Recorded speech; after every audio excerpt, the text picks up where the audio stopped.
ہمارے سامنے ایک زندگی ہے حضرت محمد صلی اللہ تعالی علیہ وسلم کی پاکیزہ زندگی، جن کے اللہ ہو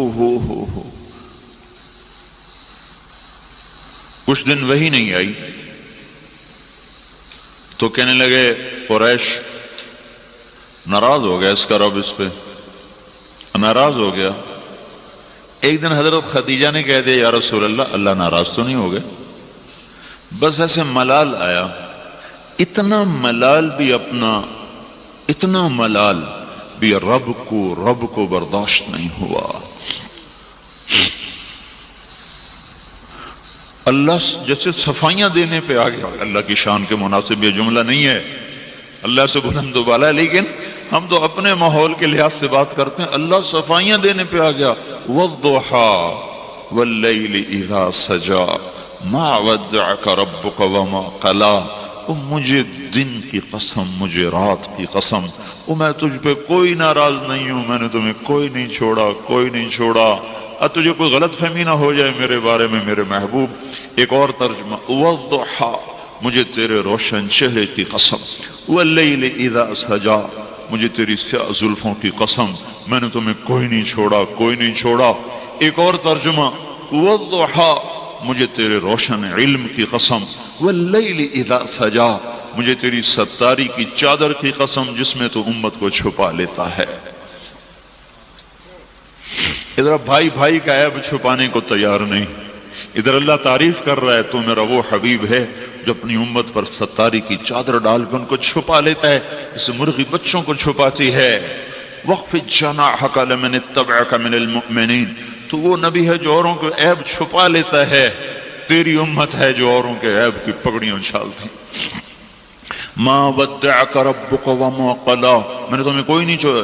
یہ ترجمے میں نے تفسیر کبیر سے کیے ہیں، کوئی سے میرا اجتہاد نہ سمجھو۔ امام رازی جیسے محقق آدمی کی تفسیر سے یہ ترجمے میں نے پیش کیے ہیں، اپنے نہیں ہیں میرے ذاتی۔ میں نے تمہیں نہیں چھوڑا، میں تم پہ ناراض کوئی نہیں ہوں۔ وَلَلْآخِرَةُ خَيْرٌ لَكَ مِنَ الْأُولَىٰ، دنیا گزرگاہ ہے، تو آخرت کا بادشاہ ہے، سردار ہے۔ چابی جنت کی تجھے پکڑاؤں گا، تیرے بغیر کوئی جنت میں جا نہیں سکتا، تیرے بغیر کوئی توبہ کا پانی پی نہیں سکتا، تیرے بغیر حساب کھل نہیں سکتا، تیرے بغیر حشر میں کوئی بول نہیں سکتا، تیرے بغیر حشر میں کوئی عرش کو تک نہیں سکتا۔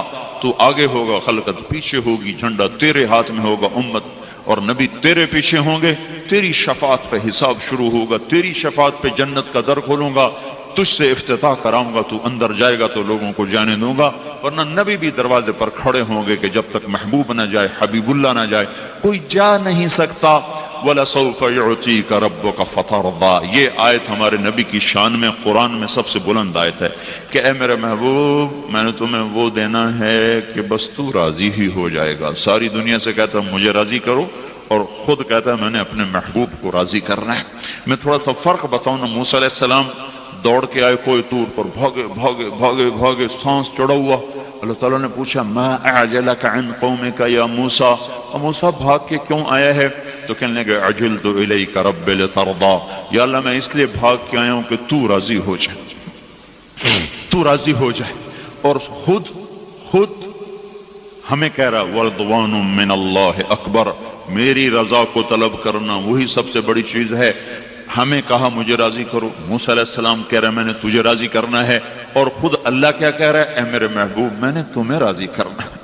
وَلَسَوْفَ يُعْطِيكَ رَبُّكَ فَتَرْضَىٰ، پھر دیکھتے نہیں ہو جب کوئی تھوڑی بہت ہو جائے نا دل میں ایسے ہی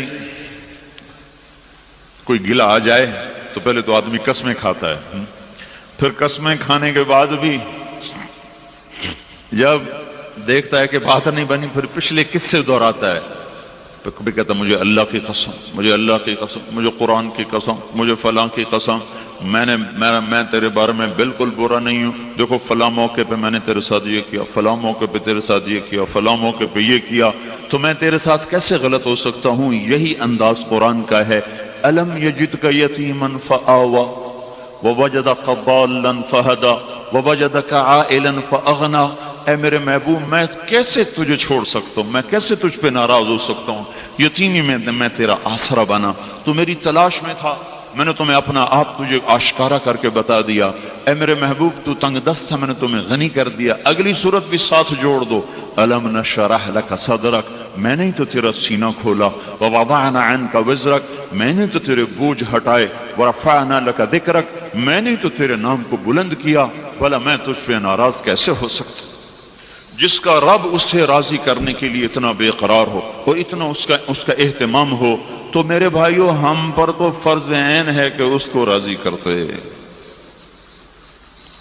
تو تبلیغ وہ مبارک محنت ہے جس میں اللہ اس کے رسول والی پاکیزہ زندگی کو سیکھا جا رہا ہے اور اس کی دعوت دی جا رہی ہے۔ اس کو سیکھ کر جو چلے گا وہ اپنی زندگی کو بنائے گا۔ پانی کہاں سے آ رہا ہے؟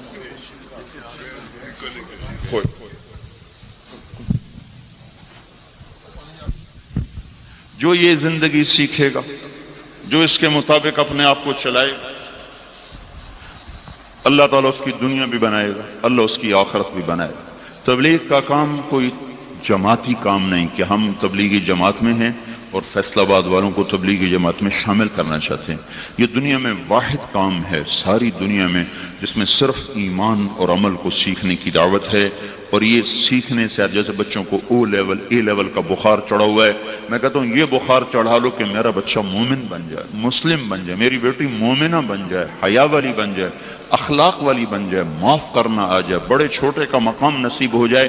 یہ تربیت سے چیز آتی ہے، یہ اللہ کے نبی زندگی لے کر آئے، صرف عبادات لے کر نہیں آئے۔ نماز لے کر، نماز تو 24 گھنٹے میں 2 گھنٹے کا عمل ہے، باقی وقت میں کیا کرنا ہے؟ 2 گھنٹے کا عمل ہے، پر دکھ درد کی بات یہ ہے کہ 95% مرد عورت نماز بھی نہیں پڑھتے۔ 95% پورا پاکستان پھر کے بتا رہا ہوں، 95% بھی میں کم بتا رہا ہوں، سندھ کو شامل کرو 97% ہو جاتے ہیں، نماز نہیں پڑھتے، سجدہ نصیب نہیں ہے۔ وہ کیا بندہ ہے، وہ کیا بندی ہے جس سے ماتھا زمین پر ٹیکنا نہ آتا ہو، جو اللہ کے سامنے جھکنا نہ جانتا ہو، جو اللہ کے سامنے اپنے آپ کو گرانا نہ جانتا ہو۔ آپ یہ 2 گھنٹے کا کام ہے۔ روزہ سال میں 30 دن ہے، حج مالداروں پر ہے، زکوٰۃ مالداروں پر ہے، 24 گھنٹے میں ایک معاشرت ہے، ایک زندگی، مرد عورت میں حد فاصل ہے۔ اللہ تعالیٰ نے عورت کو حیا کا حکم دیا، ایسا لباس مت پہنو جس سے تمہارا عورت پنا گہنا جائے، ایسا لباس مت پہنو جس سے تم نمایاں ہو جاؤ۔ تمہیں چھپنے کا، عورت چھپی چیز کو کہتے ہیں، جب وہ کھل کے آ گئی تو اس میں عورت پنا کہاں رہ گیا؟ اللہ نے سارے قرآن میں کسی عورت کا نام نہیں لیا، صرف حضرت مریم کا نام قرآن میں آتا ہے، باقی کسی عورت کا نام قرآن میں کوئی نہیں ہے۔ مریم کا نام اس لیے قرآن میں آیا کہ اللہ تعالیٰ نے اس بات کی صفائی پیش کی کہ عیسیٰ علیہ السلام میرا بیٹا نہیں، مریم کا بیٹا ہے۔ چونکہ لوگوں نے بہت بڑا بہتان باندھا اللہ تعالیٰ پر، انہوں نے عیسیٰ علیہ السلام کو اللہ کا بیٹا بنا دیا، تو اللہ تعالیٰ نے اس کی وضاحت کی، ذالک عیسیٰ ابن مریم، میرا نہیں، یہ مریم کا بیٹا ہے۔ باقی الف لام سے والناس تک کسی ایک عورت کا نام قرآن میں کوئی نہیں۔ اس پر علماء نے لکھا ہے کہ اللہ تعالیٰ عورت کے نام کو بھی پردے میں رکھے ہوئے ہے، اس کی بھی تشہیر نہیں چاہتا، تو چہرہ کھولنے کی اللہ اجازت کب دے گا اور کیسے دے گا؟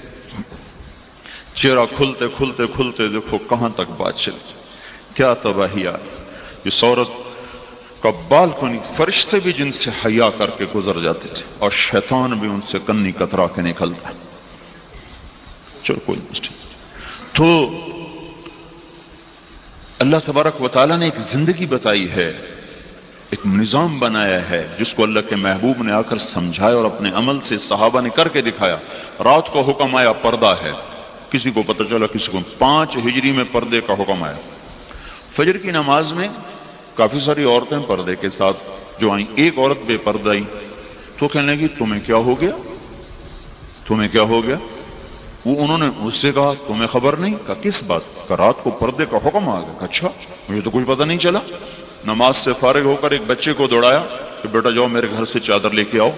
وہ گھر گیا، چادر لے کر آیا، چادر اوڑھ کر اپنے آپ کو چھپا کر گھر پہنچی تو اس کے خامن نے کہا اتنے تردد کی کیا ضرورت تھی، تمہیں تو پتہ ہی وہاں جا کے چلا، تو واپس آ کے شروع کرتی۔ تو انہوں نے فرمایا اللہ کے حکم معلوم ہونے کے بعد ایک قدم نافرمانی میں اٹھانے کی میری جرت نہیں ہوئی۔ تب ان عورتوں کو کون سمجھائے؟ جو کہتے پردہ دل کا ہوتا ہے، دل تو پہلے ہی پردے میں ہے، پردہ دروازے پہ لٹکایا جاتا ہے، کھڑکی پہ لٹکایا جاتا ہے، یا پردہ دیوار پہ لٹکایا جاتا ہے؟ دیوار نے تو پہلے ہی پردہ کیا ہوا ہے، وہاں تو پردہ کوئی نہیں لٹکاتا۔ دیکھو یہ اکبر صاحب نے کھڑکی پہ پردے لگائے ہیں کیونکہ اس کھڑکی سے نظر آتا ہے، تو یہاں پردہ ہے۔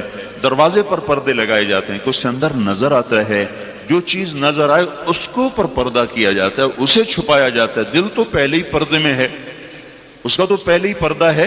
پردہ اس کا ہوتا ہے جس کو جو نمایاں ہو۔ یہ میرے اللہ کا دیا ہوا نظام۔ حضرت فاطمہ رضی اللہ تعالی عنہا نے ارشاد فرمایا، بیمار تھیں تو اپنی خادمہ کو بلوا کر دو کہ میرے غسل کا پانی رکھو۔ انہوں نے غسل کا پانی رکھا، غسل فرمایا، خود غسل فرمایا، کپڑے پہنے کا فلاں کپڑے لاؤ، بولا وہ پہنے، کہا میری چارپائی درمیان میں کر دو، درمیان میں کر دی، پھر لیٹ گئیں، پھر فرمایا میں اب مر رہی ہوں، علی کو بتا دینا میرا غسل ہو چکا ہے، کوئی میرا سطر نہ کھولے، کوئی میرا سطر نہ کھولے، میں مر رہی ہوں، میرا غسل ہو چکا ہے۔ یہ کہا اور مر گئی۔ حضرت علی باہر نکلے ہوئے تھے، واپس آئے تو کہانی ختم ہو چکی تھی۔ تو خادمہ نے بتایا کہ ہاں ایسا ہی ہوگا، انشاءاللہ اس کا کندھا بھی کوئی نہ دیکھے۔ مرنے کے بعد بھی اس کا احساس ہے۔ اور چند دن پہلے حضرت اسماء بنت امیس سے فرمایا کوئی طریقہ تلاش کرو کہ میرے جسم کا قد کا بھی کسی کو پتہ نہ چلے کہ میں لمبی کے پتلی کے موٹی کے چھوٹی، میرے مرنے کے بعد بھی اس پر کوئی تبصرہ نہ ہو۔ تو انہوں نے فرمایا میں نے دیکھا ہے حبشے میں جب کوئی عورت مرتی تو اس کے اوپر وہ لکڑی ایسے کمان بنا کر پھنسا کر اس کے اوپر کپڑا ڈال دیتے ہیں، اس کے اندر اس کی میت کو رکھتے ہیں، پتہ ہی نہیں چلتا کہ یہ لمبی ہے کہ پتلی ہے کہ چھوٹی ہے کہ بس جب میں مروں تو میرے ساتھ تو میں نے ایسا ہی کرنا ہے، میرے وجود کو اس طرح چھپا دیں۔ کچھ اللہ نے چھپایا کہ رات میں انتقال ہوا، دن میں نہیں ہوا، اندھیرے میں موت آئی۔ پھر حضرت علی نے قبر میں اتارا، پھر چند لوگ تھے، کسی کو پتہ نہیں ہوا، بہت مختصر آپ کا جنازہ ہوا، حضرت فاطمہ کا بہت مختصر جنازہ ہوا۔ بہت سو کو صبح پتہ چلا کہ آخری نشانی اللہ کے محبوب کی بھی چلی ہے۔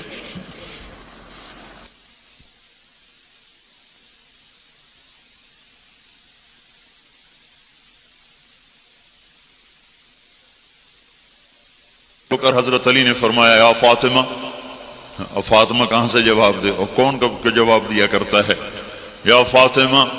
جب جواب نہیں آیا تو پھر فرمایا مالی وقفت علی القبور مسلما قبر الحبیب فلا يرد جوابی، احبیب ما لک لا ترد جوابنا انسیت بعدی خلت الاحباب۔ یہ کیا ہوا، 4 ہاتھ زمین کے نیچے جا کر تعلق ٹوٹ گئے، کیا ہوا آج قبر پہ کھڑا ہوں جواب نہیں؟ کیا لوگ مرنے کے بعد قبر میں جانے کے بعد ناطے توڑ دیتے ہیں، رشتے ٹوٹ جاتے ہیں؟ ہاں ہاں ٹوٹ جاتے ہیں۔ لکل اجتماع من خلیلین فرقۃ وکل الذی قبل الممات قلیل۔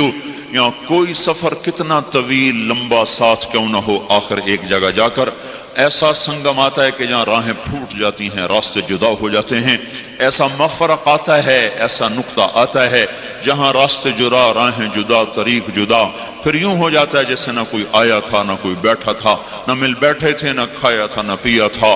ایسی بھولی بسری داستان بن جاتی ہیں دنیا کہ جیسے کسی کو کوئی وجود ہی نہ تھا۔ اور ان افتقادی فاطمہ بعد احمد دلیل علی اللہ یدوم خلیل۔ سنو لوگو، انہی ہاتھوں سے میں نے اپنے محبوب محمد مصطفیٰ کو قبر میں اتارا، آج انہی ہاتھوں سے میں نے فاطمہ کو اتار دیا۔